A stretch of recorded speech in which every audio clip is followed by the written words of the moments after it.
By the end of this video, you will have an understanding on whether or not humanity is indeed declining in intelligence, or are we getting smarter?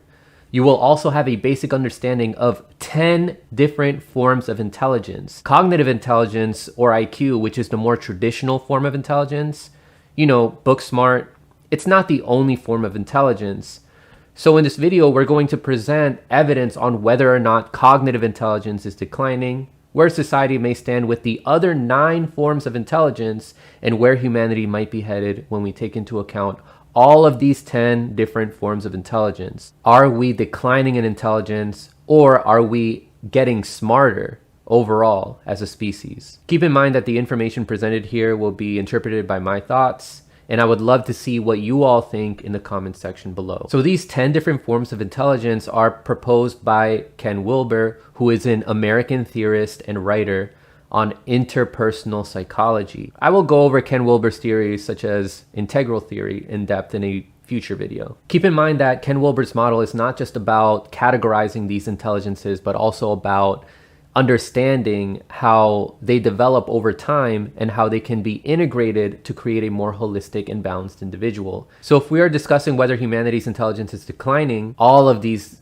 different types of intelligences need to be taken into account. Let's begin with number 1, cognitive intelligence. This is the kind that involves logical reasoning, problem solving, and analytical thinking. Over the past century, humanity has seen a remarkable rise in average IQ scores, a trend known as the Flynn effect. This increase has been linked to factors such as better education, improved nutrition, and more stimulating environments, all contributing to what we consider cognitive intelligence. But recent studies suggest that this trend might be reversing. In countries like Norway and Denmark, researchers have noticed a decline in average IQ scores since the last 20th century. Also, there's teachers in the United States that are reporting that their students are not reading at the level that they're supposed to be reading in. Students in middle school are asking how to spell certain words like important. So what's causing this?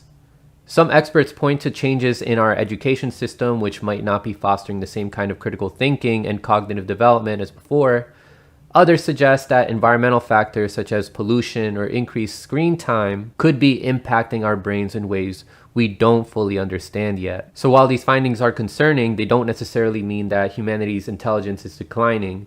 Instead, they might reflect changes in the kinds of skills that are being prioritized and developed in our modern world. This raises a bigger question. If IQ scores are truly declining, what does that mean for our future? And are there other forms of intelligence that we are gaining in the process? Number 2 is emotional intelligence. This involves the ability to understand and manage our emotions and those of others. Emotional intelligence, or EI, is becoming increasingly recognized and valued in today's world. Schools are incorporating social emotional learning to help children develop emotional skills early on. In workplaces, emotional intelligence is seen as a key trait for leadership and teamwork. Younger generations are often seen as more emotionally attuned, possibly due to the growing awareness around mental health and emotional well-being. Also, technology is playing a role, with tools designed to enhance and measure our emotional intelligence becoming more sophisticated. While we may be seeing declines in certain cognitive skills, our emotional intelligence might actually be on the rise, balancing out the equation and showing that we're evolving in different ways. Number 3, moral intelligence. Moral intelligence involves the capacity to reason about ethical issues and to act in accordance with moral principles. Wilber emphasizes the development of this intelligence through stages of moral reasoning. I have a video planned out to go over these different stages of moral intelligence and moral development. That way we can more accurately state at which stage current society is on. Research by psychologists like Steven Pinker, Jonathan Haidt, and Lawrence Kohlberg shows that humans are becoming more morally intelligent. Over time, we've seen significant progress in our values and ethics. For example, historical shifts in attitudes towards issues like racial equality, women's rights, and LGBTQ+ rights illustrate a growing collective moral awareness. These studies on moral development also show that people today tend to have more complex and empathetic moral reasoning compared to previous generations. This evolution suggests that as societies advance, our sense of justice and compassion continues to deepen,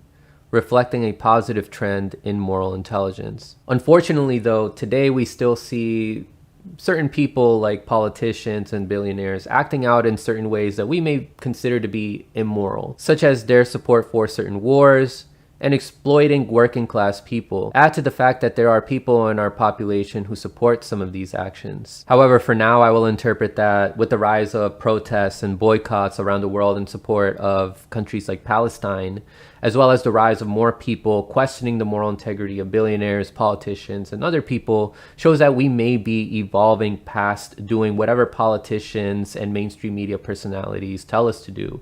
And we are making moral judgments on our own based on our own principles. Number 4 is spiritual intelligence. This may not actually be what most people believe it to be. It does not have to do with knowledge about religions. Rather, spiritual intelligence refers to the capacity to explore deeper questions of existence, purpose, and meaning. It involves an awareness of higher states of consciousness and the integration of these insights into everyday life. The psychedelic revolution, which began around the 1960s, and the rise of social media content about spirituality is one indication that more people are having a desire to understand spirituality and spiritual experiences better. And if you tune into more frank analysis, you can be assured that together we're going to grow our spiritual intelligence more. Number 5 is interpersonal intelligence. This deals with the ability to understand and interact effectively with others. It includes skills like empathy, social awareness, and communication, especially communication. Research by psychologists Daniel Goleman and Carol Dweck highlights that modern societies emphasize emotional intelligence and communication skills more than ever before. Educational systems now incorporate social emotional learning, which helps individuals develop empathy and collaboration skills from a young age. Additionally, increased global connectivity has exposed people to diverse perspectives, enhancing our ability to relate to and understand others. This growing focus on empathy and effective communication reflects an overall improvement in our interpersonal intelligence. Number 6 is intrapersonal intelligence. This is the ability to understand oneself, including one's emotions, motivations, and inner state. Remember in my last video when I brought up the shadow self as proposed by psychologist Carl Jung? And if you haven't watched it, then I highly recommend watching it right here. Well, people with high intrapersonal intelligence have a high level of awareness about their shadow self, the unconscious parts of themselves, and the reasons for why they act the way that they do. Interestingly, suffering under our capitalist system has led to stress in a lot of people's lives. People are having realizations that they need help in how they deal with all of these different stressors and are seeking help through therapy, books, family, friends, or videos like this to understand how they can cope with these problems. I myself can say that I went through my own personal struggles, which then led me to come across different books, videos that could help me in my personal life and to deal with my emotions. And then ultimately this led me to the path where I started this channel, where I wanted to use the knowledge that I gained and apply it so that we can come to the best solutions to our political problems in a more rational way. Through this intrapersonal work, I had to understand my weaknesses, emotions, and motivations more. Number 7, somatic intelligence. This refers to the intelligence of the body.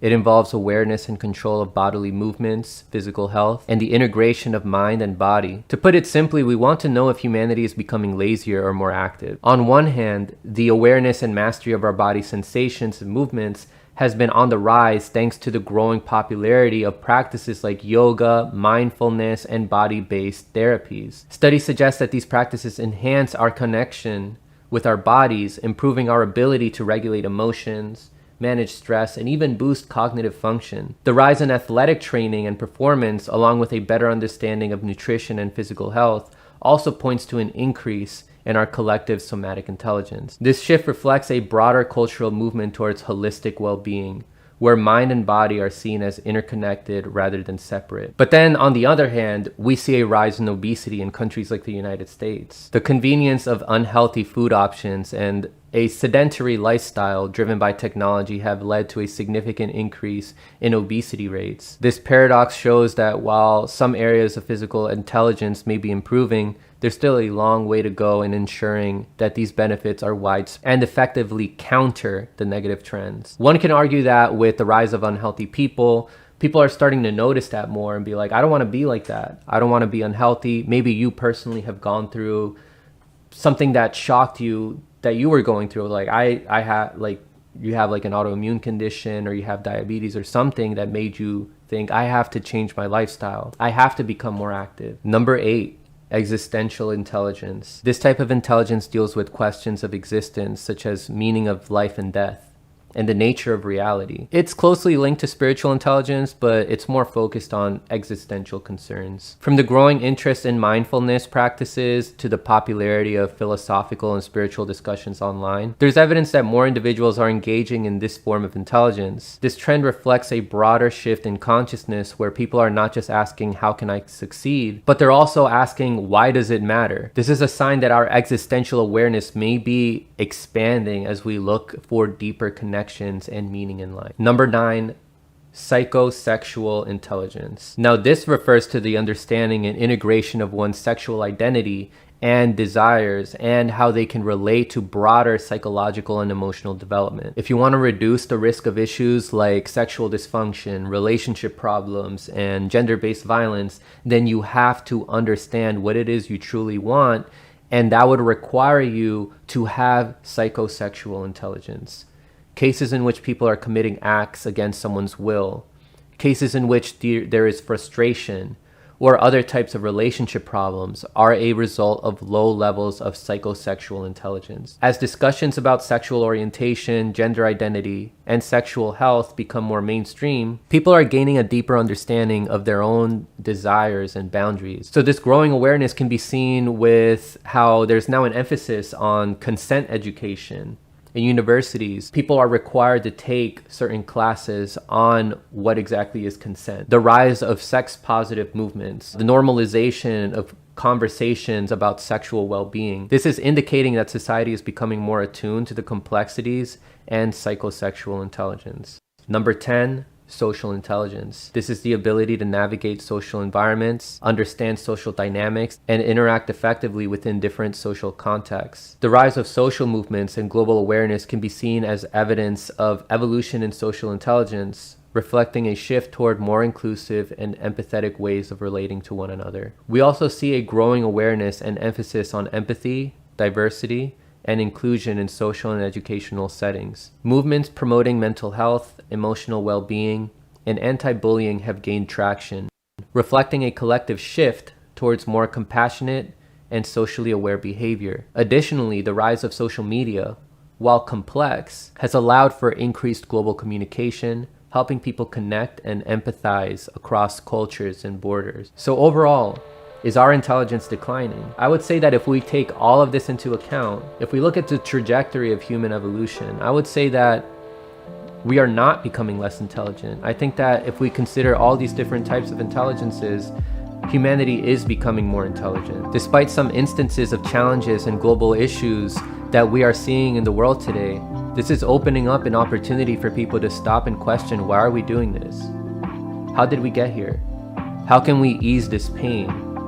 How can I ease my pain? You coming across this video is evidence that you are questioning where society is heading and you want to become more aware. All it takes is one individual to inspire others into having a new perspective on the world and learn. It's happened before, countless times. That is how humanity evolves. All it takes is for one individual to make a discovery or to present that perspective that could make people's lives easier, and then it just spreads like a domino effect. Humanity has certainly evolved in the past, as evidence suggests. Our overall perception on morality and other social issues have certainly changed. There are hidden mysteries about ancient civilizations that may indicate a deeper way of viewing the world. Back then, we may have been more connected with nature. Where we are today with the internet, people trying to understand how societies may have lived in the past, or trying to incorporate what worked in the past into the present moment now. So we are trying to explore that while also growing more compassionately. And if you are curious about how we can improve the world and how you can do this through your own self-improvement and which mistakes you need to look out for, then make sure you watch this video right here.